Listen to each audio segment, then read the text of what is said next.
आप सभी का स्वागत है आपके YouTube channel Jafar educational board में। आज की इस वीडियो में हम देखने वाले हैं इकोनॉमिक्स के जितने भी आपके मॉडल सेट का क्वेश्चन है और आपका क्वेश्चन क्या है सब्जेक्टिव है, तो सभी सब्जेक्टिव को देखने वाले हैं। इससे पहले यदि बात करेंगे तो हम ऑब्जेक्टिव सभी क्वेश्चंस को देख चुके हैं और आज हम देखने वाले हैं सब्जेक्टिव, जिसमें से आपका ये सब क्वेश्चन होने वाला है। व्यष्टि अर्थशास्त्र को परिभाषित कीजिए, बाजार से आप क्या समझते हैं। टोटल 7 क्वेश्चन होगा जो आपको बहुत ही शॉर्ट बनाना है एंड आपका देखेंगे 8 नंबर से आपका 14 नंबर तक होने वाला है, जिसमें से आपको कितना 3 नंबर का पूछा जाता है। तो इसमें भी आपको यदि देखेंगे तो बनाना क्या है, थोड़ा सा लॉन्ग टाइप का बनाना है। एंड देखेंगे तो आपका कुछ 15 से 19 तक होने वाला है, इसमें भी आपको क्या है थोड़ा उससे ज़्यादा लॉन्ग में बनाना है। तो चलिए हम एक एक करके क्वेश्चन को देखते हैं। 1 क्वेश्चन देखते हैं जिसमें से क्या बताया गया है कि व्यष्टि अर्थशास्त्र को परिभाषित करें।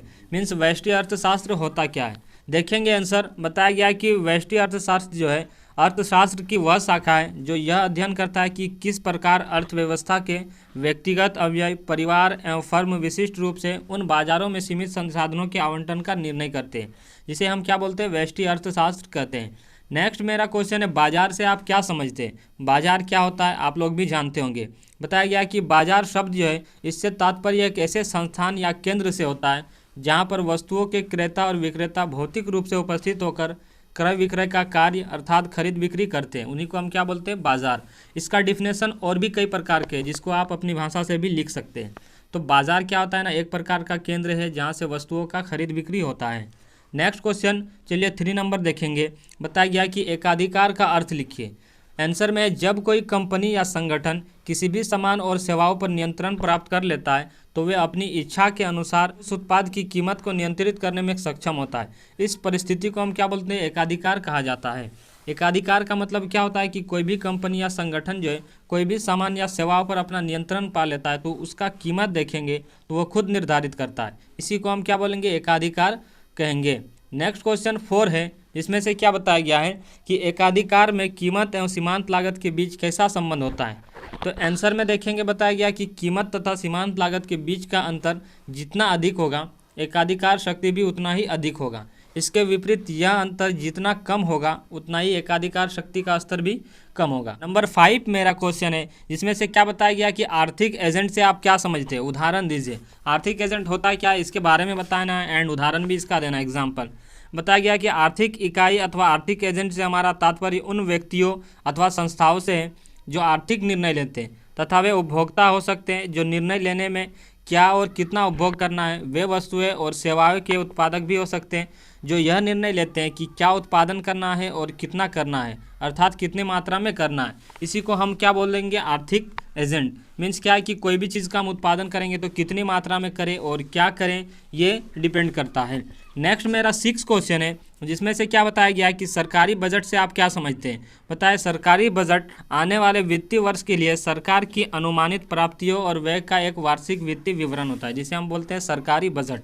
मीन्स क्या होता है एक सरकारी बजट में यदि देखेंगे तो बताया गया कि एक साल में यानी कि एक वित्तीय वर्ष में जितना भी सरकार का अनुमानित प्राप्ति होता है या फिर व्यय होता है उन सभी बजट को क्या हम बोलेंगे एक प्रकार बजट तैयार होता है, इसी को हम सरकारी बजट के नाम से जानेंगे।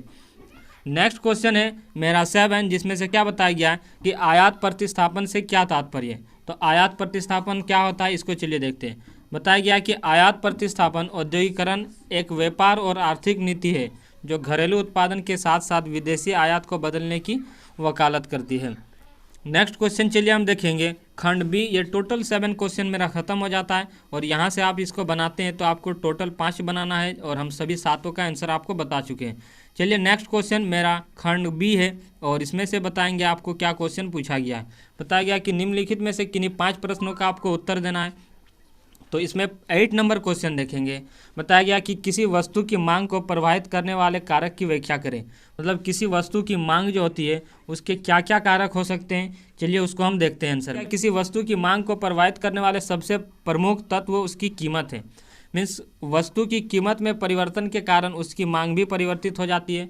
प्राय वस्तु की कीमत के कम होने पर मांग बढ़ जाती है तथा कीमत के बढ़ने पर मांग घट जाती है। मीन्स किसी वस्तु की यदि कीमत देखेंगे तो उसका कीमत यदि बढ़ जाता है तो क्या होता है कि व्यक्ति उसकी मांग नहीं करने लगते, मतलब उसका ज़रूरत कम करने लगते हैं। साथ ही साथ देखेंगे कि यदि उसकी कीमत घट जाती है तो कीमत घटने के कारण क्या होता है कि आदमी उसको बहुत ही ज़्यादा खरीदते हैं। तो ये उनके बीच देखेंगे तो संबंध है। नेक्स्ट क्वेश्चन 9 नंबर है जिसमें से क्या बताया गया कि अल्पकालीन उत्पादन फलन एवं दीर्घकालीन उत्पादन फलन में अंतर बताएं। तो इसका देखेंगे, बताया अल्पकालीन उत्पादन फलन जो है परिवर्तनशील अनुपातों का नियम है, जबकि दीर्घकालीन उत्पादन क्या है, इस फलन में पैमाने प्रतिफल का नियम है। अल्पकालीन उत्पादन का फलन वास्तविक है, इसे देखा जा सकता है, जबकि दीर्घकालीन उत्पादन फलन को किसी नियम के रूप में नहीं देखा जा सकता है। आगे बताया गया कि अल्पकालीन उत्पादन में कम से कम एक कारक निश्चित होता है, जबकि दीर्घकालीन में क्या होता है, उत्पादन में कोई भी कारक निश्चित नहीं होता है। तो इनके बीच यदि देखेंगे तो ये अंतर हो जाता है। आपको ये सब नोट डाउन कर लेना है और एग्जाम में बढ़िया से लिखना है। नंबर 10 मेरा क्वेश्चन है, इसमें से बताया गया है कि बाजार की शक्तियों का वर्णन करें। तो एक बाजार जो होता है उसका क्या होता है, पावर ऑफ मार्केट। इसका देखेंगे तो क्या शक्ति होता है। आंसर में देखेंगे बाजार की शक्ति एक फर्म की उस कीमत को प्रभावित करने की क्षमता को संदर्भित करती है जिस पर वह आर्थिक लाभ बढ़ाने के लिए उत्पादन या सेवा की आपूर्ति या मांग में हेरफेर करके उत्पादन या सेवा बेचती है। बाजार की शक्ति तब होती है जब फर्म पूरी तरह से लोचदार मांग वक्र का सामना नहीं करती है और राजस्व खोए बिना अपनी कीमत सीमांत लागत से ऊपर निर्धारित कर सकती है। ये आपका क्या होता है, बाजार का शक्ति होता है। नेक्स्ट क्वेश्चन मेरा 11 नंबर, जिसमें से क्या बताया गया है, आप यहाँ पे आंसर देख सकते हैं। बताया गया कि राष्ट्रीय आय की गणना की उत्पाद विधि का वर्णन करें। तो इसका सही आंसर क्या है, उत्पाद विधि में मुख्य 3 क्षेत्रों को सम्मिलित किया जाता है। इसमें किन किन क्षेत्रों को सम्मिलित किया जाता है, पहला देखेंगे तो प्राथमिक क्षेत्र, दूसरा द्वितीय क्षेत्र और तीसरा आपका क्या है, तृतीय क्षेत्र। देखेंगे तीनों में से 1 वर्ष के भीतर उत्पादित वस्तुओं की मूल्य की गणना की जाती है। इस विधि में क्या होता है, प्राथमिक क्षेत्र में आपका कृषि आएगा, कृषि वानिकी आएगा, मत्स्य पालन आ जाएगा, खनन आ जाएगा, इस सब को आदि को शामिल किया जाता है। मीन्स खेती उती जो होता है वो आपका प्राथमिक क्रिया में आएगा। इसका जीडीपी में योगदान देखेंगे तो कितना होता है, 14% आपका होता है। द्वितीय क्षेत्र में आपका क्या होता है, विनिर्माण एवं विनिर्माण में बिजली गैस आदि सबको शामिल किया जाता है। इसका जीडीपी में योगदान देखेंगे तो टोटल आपका 28% होता है। एंड लास्ट आपका है कि जबकि तृतीय क्षेत्र के अंतर्गत आपका क्या आता है, बीमा, बैंकिंग, व्यापार, होटल, परिवहन, संचार सेवा इत्यादि क्षेत्र को शामिल किया जाता है। इसका देखेंगे तो जीडीपी में 58% योगदान होता है। कहने का मतलब यदि देखेंगे तो आपका जो है ये तीनों क्षेत्र है, तो पहला में कृषि आता है, दूसरा में आपका क्या आता है, जो है उद्योग आ जाता है, तीसरा में आपका जितने भी सेवा होता है वो सब आ जाता है। ये सब क्रियाकलाप है। नेक्स्ट मेरा 12 नंबर क्वेश्चन है, इसमें से आपका क्या बताया गया कि मुद्रा के किन्हीं 3 मुख्य कार्यों का उल्लेख करें। तो मुद्रा मीन्स मनी होता है और मनी का क्या काम होता है आप लोग जानते ही हैं। तो पहला इसमें देखेंगे मुद्रा का निम्नलिखित कुछ मुख्य कार्य। पहला बताए विनिमय का माध्यम। मुद्रा विनिमय के माध्यम का सबसे महत्वपूर्ण कार्य है लेन देन को सुविधाजनक बनाना तथा वर्तमान समय में लेन देन की सभी क्रिया मुद्रा के द्वारा ही की जाती है। मतलब आज के समय में हम कोई भी वस्तुओं को खरीदते हैं या सामानों को खरीदते हैं तो किसी भी वस्तु का यदि कीमत देखेंगे तो उसका हम वस्तु का कीमत हम देखते हैं तो उसको मुद्रा से ही उसको मापते हैं। तो ये इसका मुख्य कार्य। वर्तमान समय में अब कोई भी लेन देन करते हैं तो उसको हम किससे, मुद्रा के मीन्स पैसों के द्वारा ही करते हैं। नेक्स्ट मेरा बी पॉइंट है, बताया मूल्य का मापक। मुद्रा जो है मूल्य के मापक का कार्य करती है। जिस तरह लंबाई चौड़ाई मीटर को मापता है उसी प्रकार क्या है कि वस्तु को भी मुद्रा से मापा जाता है। लंबाई को हम मीटर से मापते हैं, उसी तरह कोई भी वस्तु का कीमत जो है उसको हम मुद्रा से मापते हैं। एंड नंबर 3 में बताया गया है कि मूल्य का हस्तांतरण। मुद्रा मूल्य के हस्तांतरण का कार्य करती है क्योंकि इसके माध्यम से व्यक्ति अपनी क्रय शक्ति को दूसरे को दे सकता है, अथवा एक स्थान पर अपनी अचल संपत्ति को दूसरे स्थान पर संपत्ति खरीद सकता है। मीन्स क्या है कि इन पैसों के बदौलत ही क्या कि व्यक्ति एक स्थान से दूसरे स्थान कोई चीज़ को मतलब अपनी संपत्ति को स्थानांतरित कर सकता है। एंड लास्ट यदि देखेंगे तो 14 क्वेश्चन, इसमें से आपका सेक्शन सी खत्म हो जाता है। उसमें बताया गया है कि यदि एमपीसी का मान 0.75 है एंड तो इसका गुणांक का मान क्या होगा। तो इसके बीच एक संबंध होता है, इसका एक फॉर्मूला होता है। हम देखेंगे तो क्या आता है 1/1 माइनस आपका एमपीसी हो जाएगा। इसको चलिए सॉल्व करेंगे। यहाँ 1 हो गया बटे में 1 माइनस एमपीसी, तो इसका मान मेरा कितना 0.75 है। तो ऊपर में आपका क्या आ जाएगा 1/1 में यदि हम 0.75 को घटाएंगे तो मेरा कितना बचता है 0.25 और इस पॉइंट को हटाने से क्या होता है आपका 2 0 लग जाता है और ये 25 से आपका कट जाएगा। 25 से कम 25, 25 से 100, यानी आपका ये क्या हो जाएगा 4 इसका आंसर हो जाएगा। नेक्स्ट क्वेश्चन चलिए हम देखते हैं और आपका ये सेक्शन सी है और इसमें आपका कुछ लॉन्ग टाइप का क्वेश्चन बनाना है। तो पहला क्वेश्चन चलिए देखते हैं। बताया गया कि निम्नलिखित तालिका से मांग की कीमत लॉच की गणना करें। तो एक तालिका दिया हुआ है, आप यहाँ पे देख सकते हैं आपका क्या एक तालिका दिया हुआ है, इसी के आधार पर यानी वस्तु की कीमत और एक साइड आपका क्या है वस्तु की मांग। P इज इक्वल टू कितना है 5 है एंड और एक हम मेरा जो है दिया हुआ है उसको हम P1 मान लेते हैं, उसका क्या है 4 है। तो हम डेल P निकालेंगे तो क्या करेंगे P1 माइनस P घटाएंगे। तो यदि P1 का मान मेरा 4 है और इसमें क्या है P का मान 5 है, तो इसको घटाएंगे तो क्या होता है मेरा -1। उसी तरह उस साइड यदि देखेंगे तो उसमें मेरा एक Q बराबर कितना दिया था 20 एंड Q1 बराबर क्या है 30। इसको भी हम घटाएंगे, डेल Q निकालेंगे तो क्या होगा Q1 माइनस Q। तो इसको सॉल्व करेंगे, 30 में 20 घटाएंगे तो कितना आता है आपका 10 आता है। आगे देखेंगे इसको हम सॉल्व करने के लिए एक फार्मूला होता है, इस फार्मूला का हम यूज़ करने वाले हैं। ये फार्मूला मेरा कुछ इस प्रकार है, बताया गया क्या कि ED इज इक्वल टू क्या होता है minus del Q by Q बटे में आपका क्या हो जाएगा डेल P बाई P। तो -1 हो जाएगा आपका, इस चीज़ को लिखेंगे del Q by Q and इसको यदि देखेंगे तो ये ऑपोजिट हो जाता है, P आपका ऊपर चला जाएगा एंड डेल Q आपका क्या हो जाएगा नीचे हो जाएगा। तो ये -1 हो जाएगा एंड डेल Q का मान मेरे पास 10 है, 10 रख दिए एंड Q का मान कितना है 20, तो इसको 20 रख दिए इनटू हो गया। फिर P का मान मेरा 5 है एंड डेल P का मान मेरा कितना है -1 है।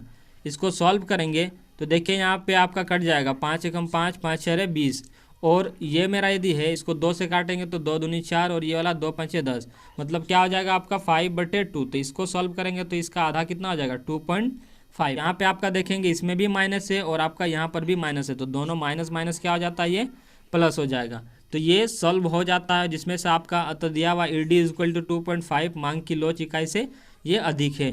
नेक्स्ट 16 नंबर क्वेश्चन है, इसमें से आप यहाँ क्वेश्चन को देख सकते हैं, वो क्वेश्चन जो पूछा गया उसी के अनुसार हम क्या इसको सॉल्व करेंगे आंसर।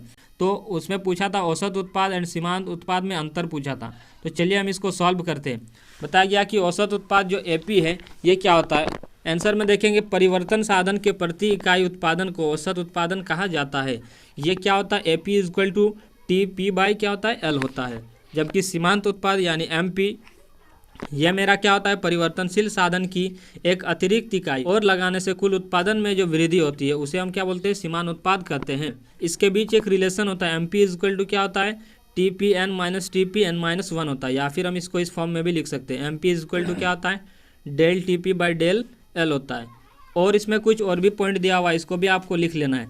बताया गया कि जब सीमांत औसत लागत के बराबर होती है तो औसत लागत क्या होता है न्यूनतम होता है। और एक पॉइंट बताया गया है कि जब सीमांत लागत औसत लागत से ज़्यादा होती है तो औसत लागत में क्या होता है आपका वृद्धि होता है। इन पॉइंट को आप लिख लेना है। और आगे नंबर 17 देखेंगे, जिसमें से क्या बताया गया तो इसके संतुलन के लिए 2 शर्त होता है। एक देखेंगे तो MR is equal to MC होता है एंड और एक यदि देखेंगे तो बताया गया कि MC की रेखा MR रेखा के नीचे से ऊपर जाते हुए काटे। ये आपका देख सकते हैं यहाँ पे ये जो लाइन बताया गया ये इस प्रकार इसको काटा हुआ है। तो ये 2 आपका क्या है संतुलन के शर्त है। बताया गया कि चित्र में इवन बिंदु पर संतुलन नहीं हो सकता, क्योंकि यहाँ केवल एक ही शर्त पूरा हो रहा है। आप यहाँ पे ऊपर देख सकते हैं इसमें क्या है कि इवन बिंदु पे केवल क्या कर रहा है कि एक ही शर्त को लागू कर रहा है, जबकि ई बिंदु पर क्या रहा है कि फर्म संतुलन पर होगा, क्योंकि यहाँ दोनों शर्तें की पूर्ति हो रही है। आप यहाँ पे इस चीज़ को देख सकते हैं, यहाँ पे ये जो कट रहा है और ये वाला ये दोनों का ई बिंदु पे कटा हुआ है, तो इसीलिए ये शर्तें लागू होता है। आगे इसमें देखेंगे इसका कुछ फॉर्मूला होता है, उस फॉर्मूला बेसिस पे हम इसको सॉल्व करते हैं। जानते हैं कि पाई इज इक्वल टू क्या होता है R माइनस C होता है, जहाँ पाई होता है आपका लाभ एंड R देखेंगे तो I है एंड C आपका लागत है। इसको सॉल्व देखिए किस प्रकार करना है।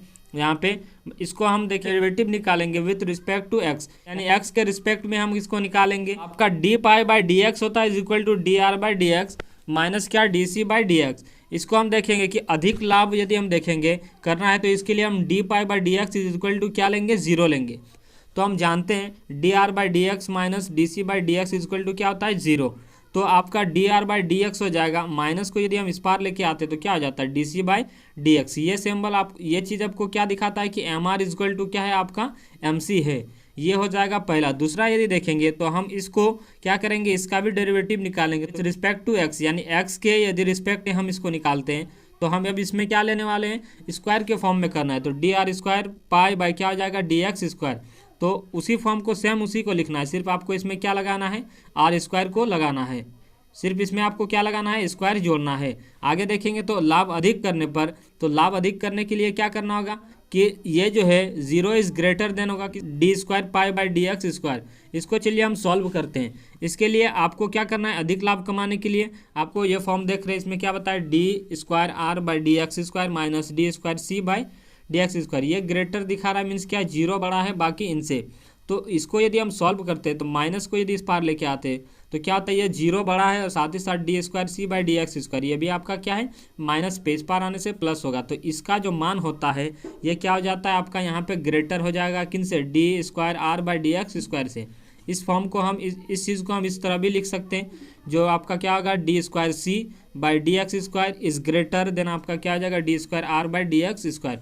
जहाँ पे आपका क्या होगा, इसको हम देखेंगे एक फिगर में बात करेंगे तो फिगर में भी आप इस चीज़ को शो कर सकते हैं, जिसमें हम क्या हो जाएगा d C by d x is greater than आपका क्या होगा d R by d x, जो आप ऊपर देख सकते हैं। अतः यहाँ पे आप देख सकते हैं slope of M C is greater than आपका क्या आ जाएगा स्लोप ऑफ एम आर, यानी एम सी का जो मान है वो क्या होगा, उसका ढलान जो होता है आपका क्या होता है एम आर से ज़्यादा होता है। तो इस चीज़ को आप यहाँ पे देख सकते हैं फिगर में, ये चीज़ आपको यहाँ पे शो करता होगा। इसमें बताया गया है कि एम सी जो है ये क्या है, ये ढाल जो है वो क्या इसके नीचे है, यानी ये ज़्यादा है।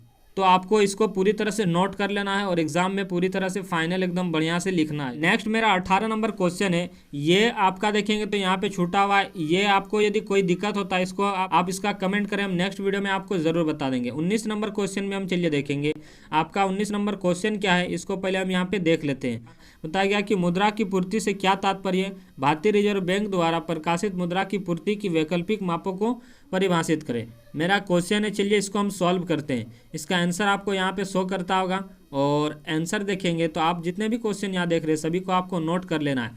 बताया गया कि मुद्रा की पूर्ति जो है व्यवस्था में मुद्रा कुल मात्रा से मुद्रा की पूर्ति का महत्वपूर्ण प्रभाव उत्पत्ति, रोजगार तथा कीमतों पर पड़ता है। यानी मुद्रा जो है मीन्स मनी, पैसा जो होता है, इसकी पूर्ति का महत्वपूर्ण प्रभाव किस पे पड़ता है, उत्पत्ति पे, रोजगार पे और कीमतों पे पड़ता है। इसमें देखेंगे तो आपको यहाँ पे बताया गया कि भारतीय रिजर्व बैंक मुद्रा की पूर्ति के वैकल्पिक मापों को 4 रूपों में प्रकाशित करता है, जो आपका क्या है M1, M2, M3 एंड आपका क्या है M4।